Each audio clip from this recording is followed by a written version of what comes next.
m'étais pas forcément destinée au médico-social, c'est-à-dire que j'ai longtemps navigué pour savoir quelle voie m'intéresserait. J'ai eu beaucoup de mal à me positionner.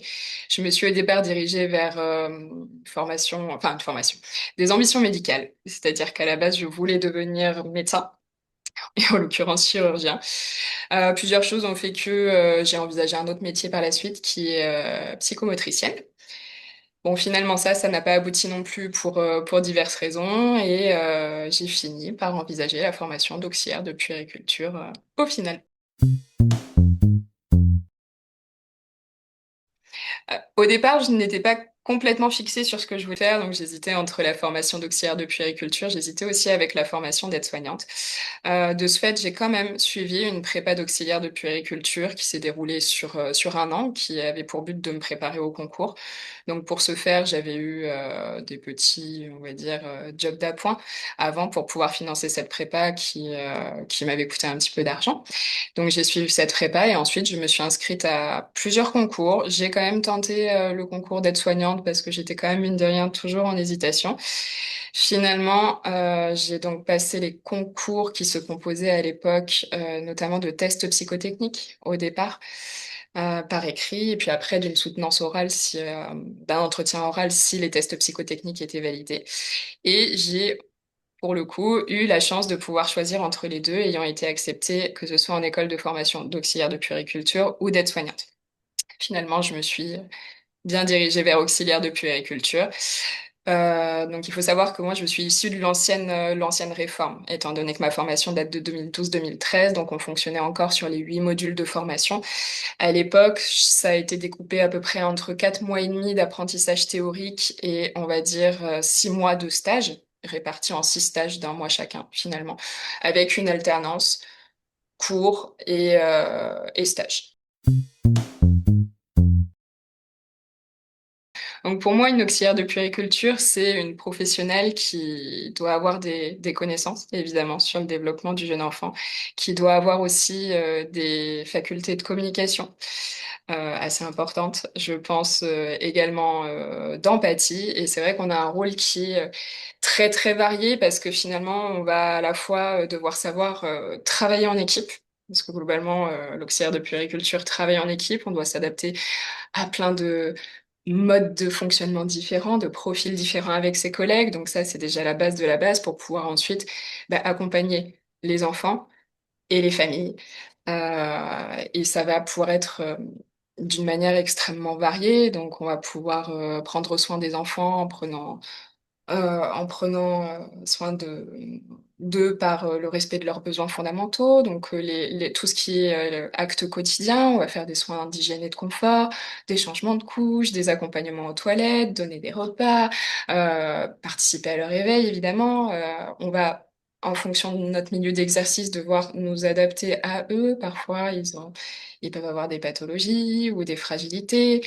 Voilà, on va vraiment faire en sorte d'accompagner ces enfants sur un temps donné, sur tous leurs besoins qu'ils vont pouvoir rencontrer dans la journée, tout en les observant très finement, parce que je pense que ça, l'observation, c'est la base de notre travail, c'est ce qui décrit en fait chacune de nos actions qu'on va faire en tant qu'auxiliaire de puériculture.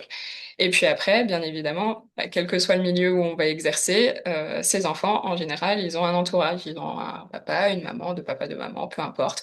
Voilà, ils ont une famille, en tout cas, dont on doit prendre soin aussi. Donc ça va pouvoir être parfois répondre à des questions, parfois rassurer, parfois juste fournir de l'information, parce que être parent, c'est pas si facile que ça, et on a besoin de soutien, d'appui, d'explication.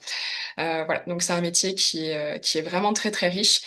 Euh, et si après on prend tout le reste aux alentours, on va avoir euh, toute la partie qui va concerner l'entretien des locaux. On va avoir une grosse partie où on va être garant de l'hygiène et de la sécurité. Donc ça va passer par faire en sorte que les protocoles soient bien appliqués, qu'ils soient d'hygiène ou qu'ils soient de santé, parce que l'auxiliaire de puériculture, elle a aussi un gros rôle là-dessus, qui est dans le raisonnement clinique, l'observation de l'état de l'enfant, identifier s'il y a des changements quelconques dans son état de santé, savoir déterminer si c'est grave ou pas, communiquer, pour mettre en place des actions, pour faire en sorte que cet état de santé ne se dégrade pas ou s'améliore, savoir alerter si besoin. Voilà, donc c'est vraiment quelque chose qui est extrêmement varié comme métier.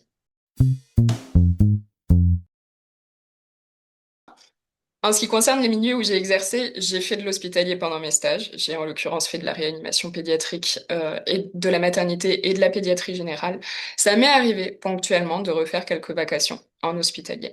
Mais par contre, principalement, j'ai exercé en établissement d'accueil de jeunes enfants. Je n'ai jamais travaillé en crèche, par contre, en micro-crèche, mais j'ai travaillé dans des structures qui allaient de 34 à 120 berceaux. Ce qui me plaît le plus, c'est que c'est un métier qui finalement est toujours en mouvement. C'est-à-dire que, alors ça peut être une contrainte, mais si on est passionné par son métier, ça l'est pas forcément. Forcément, c'est-à-dire qu'il faut toujours se remettre à niveau, il faut toujours s'intéresser aux différentes évolutions. Et même si on travaille dans des milieux type structure d'accueil et que les journées vont parfois un peu se ressembler, on va toujours rencontrer des enfants différents, des familles différentes, des nouveaux challenges. Et en fait, on va toujours pouvoir y trouver un petit peu de renouveau. Après, moi, j'ai toujours trouvé de l'épanouissement dans des choses simples, c'est-à-dire simplement observer les enfants jouer. Je trouve que c'est juste magnifique d'observer un enfant. C'est juste magnifique d'observer un enfant jouer, toute la créativité dont il peut faire preuve. Euh, il y a aussi mine de rien tout cet aspect valorisation quand on a l'impression de se sentir utile, quand on voit que les familles peuvent nous porter une confiance démesurée. Ils nous confient quand même leur enfant, donc c'est la personne qui est la plus précieuse à leurs yeux. Et une autre chose que j'aime beaucoup aussi dans ce métier, c'est devoir se réadapter en permanence. Donc, je ne dis pas, c'est pas toujours évident, mais fonctionner avec des collègues différentes, toujours trouver de nouvelles manières de fonctionner, euh, s'inspirer aussi des pratiques des autres. Enfin, finalement, cheminer un petit peu et ne jamais rester à sa place, statu quo, et continuer à apprendre des choses et à mettre des choses en place.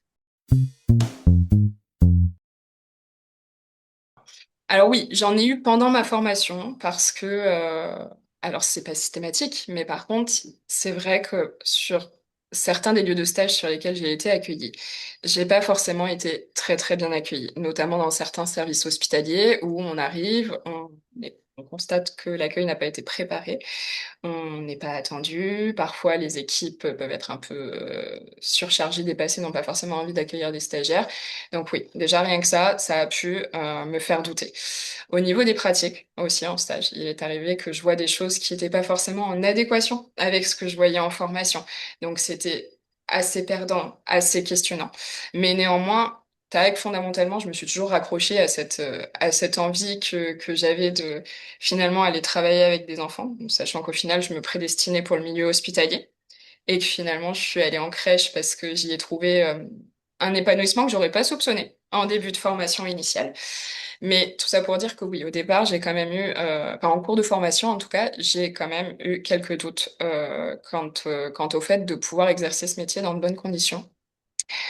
Après, en cours d'emploi, alors ça m'est arrivé aussi de douter. Après, j'ai eu la chance de fonctionner notamment dans une structure avec un très beau projet pédagogique qui était en évolution permanente. On avait des taux d'encadrement qui étaient quand même confortables par rapport à la législation. On a quand même eu des moments un petit peu compliqués où voilà, mine de rien, le milieu de la petite enfance, c'est un milieu qui peut parfois manquer de reconnaissance à tout niveau, qui est très dur. On absorbe les émotions des tout petits, on peut parfois absorber les émotions des parents, des collègues. Donc c'est vrai qu'il peut y avoir parfois une petite fatigue émotionnelle où on se demande quoi, si on a envie de vraiment persévérer, de continuer dans ce métier. Malgré ça, c'est vrai que au final, moi, j'ai toujours trouvé quelque chose pour me raccrocher à cette passion qui est mon métier. Alors, c'est vrai qu'après, pour des raisons personnelles, j'ai décidé de plus l'exercer pour le terrain, notamment pour davantage de conciliation entre ma vie personnelle et ma vie professionnelle.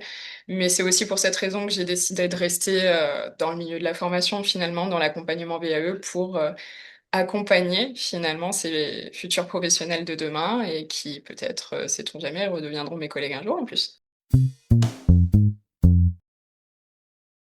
Je pense que s'il y a 2 conseils que je peux donner, notamment en accompagnement, c'est d'être curieux et surtout d'être moteur. C'est-à-dire, que pour moi l'auxiliaire de puériculture, c'est vraiment une profession qui doit, on l'a dit tout à l'heure, observer en permanence, mais de ce fait analyser ce qui se passe. Elle analyse et elle se pose des questions. Alors parfois ça implique d'aller questionner ses collègues, d'aller questionner la direction, de comprendre finalement pourquoi on fait les choses. Et elle doit avoir aussi ce rôle qui est très moteur, qui est d'impulser certaines choses. Donc pour ça, il faut avoir aussi parfois une grande capacité de remise en question. Ça, c'est pas évident, mais je pense que c'est essentiel. Ça veut dire prendre du recul sur ce qui se fait, que ce soit les pratiques des autres, mais également ses propres pratiques, et pouvoir savoir dire: «D'accord, OK, là, il faudrait peut-être que je change quelque chose». Donc finalement, être curieux, et effectivement, savoir être moteur et prendre du recul, c'est 3 conseils que je peux donner, pour, des candidats qui seraient en cours de VAE et qui souhaiteraient être diplômés.